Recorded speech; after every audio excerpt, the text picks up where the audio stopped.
से कर रहे हैं। निश्चित तौर पर कहा जा सकता है कि मेरे देश का भविष्य बहुत सुरक्षित है, जहाँ का युवा इस तरह से इन कविताओं पे दाद देता है, पंक्तियों की प्रशंसा करता है, पंक्तियों के प्रति भाव रखता है। तो तालियां खुद के लिए बजाएं। सुखा का आयोजन मंच पर विराजमान सभी विशिष्ट अतिथि, मुख्य अतिथि माननीय दीपक जी, और दीपक जी से मैंने कई बार कहा कि मुझे आप पुस्तकालय के इस तरह के कार्यक्रम में बुलाया कीजिए, पर मेरे अंतर्राष्ट्रीय महिला मंच के माध्यम से दस्तक हुई और मेरा यहाँ प्रवेश हुआ, तो मैं धन्यवाद अपने इस मंच को देती हूँ गीता जी और स्नेह दीदी को। युवा पीढ़ी क्योंकि मेरे साथ है, कुछ मिनट, सिर्फ 5 मिनट तक अपनी बात को पूरा करूंगी। पंत निराला जिक्र किया प्रोफेसर वर्मा ने, बहुत साहित्य की समृद्धि को बताया। आप शायद जो हिंदी सेवी है वो हिंदी को समझते हैं, हिंदी भाषा को जानते हैं। कई ऐसे कवि हुए जिन्होंने अपनी लेखनी से इस भाषा को धन्य कर दिया, और कुछ पंक्तियां बच्चन जी की यहाँ मैं जरूर पढ़ना चाहूंगी अपनी कविता के पहले, ताकि आप जाकर गूगल पर सर्च करें कि मधुशाला क्या थी। तो आइए इस शाला के परिवेश में मधु के साथ कुछ पंक्तियां मधुशाला। अपने युग में सबको अनुपम ज्ञात हुई अपनी हाला, अपने युग में सबको अनुपम ज्ञात हुआ अपना प्याला। फिर भी वृद्धों से जब पूछा एक यही उत्तर पाया कि अब न रहे वो पीने वाले, अब न रही वो मधुशाला, अब न रहे वो पीने वाले, अब न रही वो मधुशाला। अगली पंक्तियां, बस थोड़ी सी पंक्तियां करूंगी। एक बरस में एक बार ही जलती होली की ज्वाला, एक बार ही लगती बाजी जलते दीपों की माला।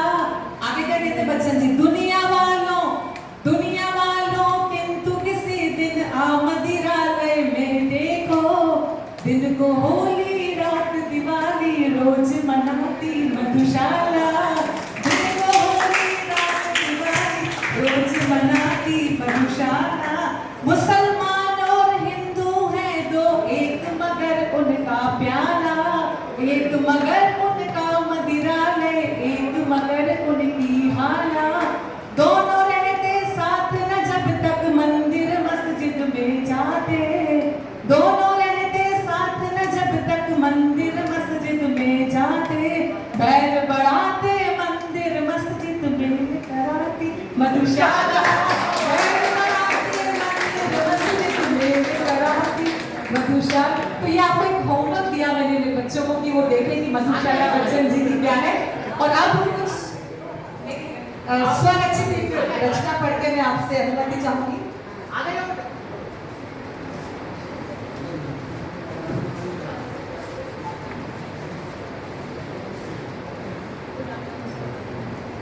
अभी जो बात हमने करी कि साहित्य में बहुत कुछ लिखा गया, मैं अपनी क्लास में जब हिंदी पढ़ाती हूँ तो बच्चों से कहती हूँ मुहावरे आप पढ़िए, पर मैं कहती हूँ कि हम पुराने मुहावरों की ही बात क्यों करें, हम नए मुहावरे क्यों नहीं कर सकते?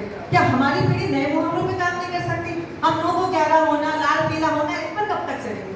हमारी पीढ़ी कुछ नया मुहावरा बनाए ताकि हम नए मुहावरे के साथ चलें। तो कविता इस तरह से शुरू होती है कि कर गए पुरोधा अपना काम, कर गए पुरोधा अपना काम, अब हमारे हिस्से की उम्मीद अभी बाकी है। खड़ा हो गया हिंदी का महल, पर गौरव ध्वज लगाना अभी बाकी है। खड़ा हो गया हिंदी का महल, पर गौरव ध्वज लगाना अभी बाकी है। दूर देश में होती रही बातें अपने मन की, दूर देश में बातें होती रही अपने मन की, पर मन की इबादत को कागजों पर उतारना अभी बाकी है। खड़ा हो गया हिंदी का महल, पर गौरव ध्वज लगाना अभी बाकी है, गौरव ध्वज लगाना अभी बाकी है।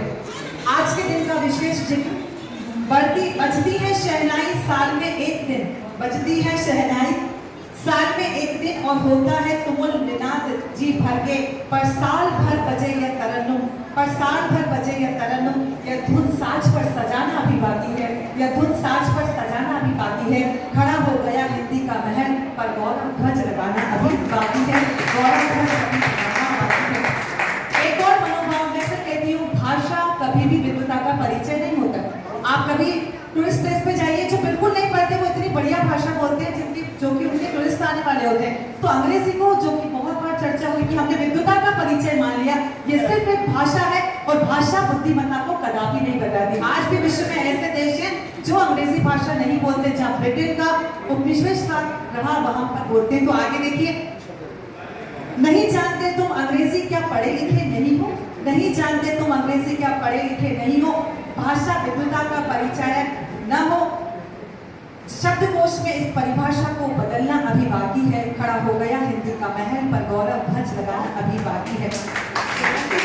कुछ पंक्तियां, चार हर्फ पढ़कर उड़ गए पंछी विदेश में, चार हर्फ पढ़कर उड़ गए पंछी विदेश में, घर की सूनी छत बाट जोती, वहां आकर दाना चुगना अभी बाकी है।